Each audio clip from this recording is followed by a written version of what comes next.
Twist, പിന്നെയും twist, ഒടുവിൽ ഞെട്ടിക്കുന്ന ട്വിസ്റ്റ്. പന്തീരാങ്കാവ് ഗാർഹിക പീഡന കേസിന്റെ നാൾവഴികൾ സിനിമാ കഥയെ വെല്ലുന്നതാണ്.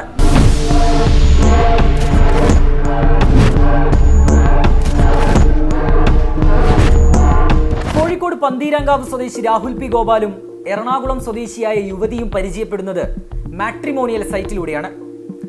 ബന്ധുക്കളുടെ സമ്മതത്തോടെ ഇരുവരും വിവാഹം കഴിക്കാനുള്ള തീരുമാനത്തിലെത്തി. അങ്ങനെ ഈ വർഷം മെയ് 5-ന് ഗുരുവായൂരിൽ വെച്ച് വിവാഹം നടന്നു. വിവാഹം കഴിഞ്ഞ് ഒരാഴ്ചയ്ക്ക് ശേഷം യുവതിയുടെ ബന്ധുക്കൾ എറണാകുളത്ത് നിന്ന് കോഴിക്കോട്ടുള്ള വരന്റെ വീട്ടിലേക്ക് സൽക്കാരത്തിനായി എത്തി. അപ്പോഴാണ് കഴിഞ്ഞ ഒരാഴ്ചയായി താൻ നേരിട്ട ക്രൂര പീഡനങ്ങളുടെ കഥകൾ യുവതി ബന്ധുക്കളോട് പറയുന്നത്.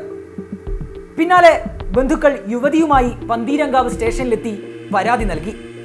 ഈ പരാതിയുടെ അടിസ്ഥാനത്തിൽ രാഹുലിനെതിരെ ഗാർഹിക പീഡനത്തിന് പോലീസ് കേസെടുത്തു.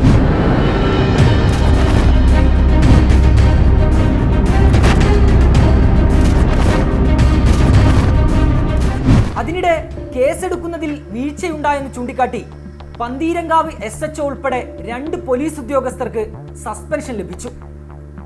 ഇതൊക്കെ നടക്കുന്നതിനിടയിലാണ് രാഹുൽ വിദേശത്തേക്ക് മുങ്ങിയത്.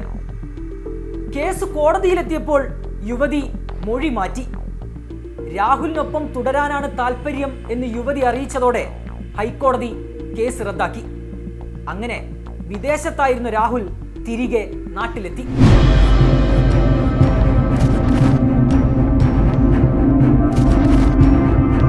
കഴിഞ്ഞ ദിവസമാണ് യുവതിക്ക് വീണ്ടും മർദ്ദനമേൽക്കുന്നത്.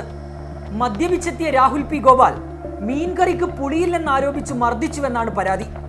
ഇതിന്റെ അടിസ്ഥാനത്തിൽ രാഹുലിനെതിരെ പന്തീരങ്കാവ് പോലീസ് ഭർതൃപീഡനത്തിനും നരഹത്യാശ്രമത്തിനും കേസെടുത്തു. വീട്ടിൽ വച്ചും ആശുപത്രിയിലേക്ക് പോകുന്നത് വഴി ആംബുലൻസിൽ വെച്ചും രാഹുൽ യുവതിയെ മർദ്ദിച്ചതായി FIR-ൽ പറയുന്നു. തലയ്ക്കും മുഖത്തും കൈകൊണ്ടിടിച്ചു. മരണം വരെ സംഭവിക്കാമായിരുന്നുവെന്നും FIR-ലുണ്ട്. അറസ്റ്റിലായ രാഹുൽ നിലവിൽ റിമാൻഡിലാണ്.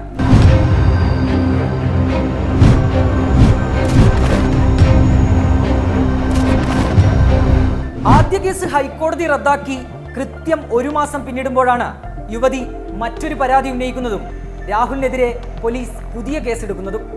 ഏതായാലും രക്ഷിതാക്കൾക്കൊപ്പം എറണാകുളത്തുള്ള സ്വന്തം വീട്ടിലേക്ക് മടങ്ങിയിരിക്കുകയാണ് യുവതി ഇപ്പോൾ.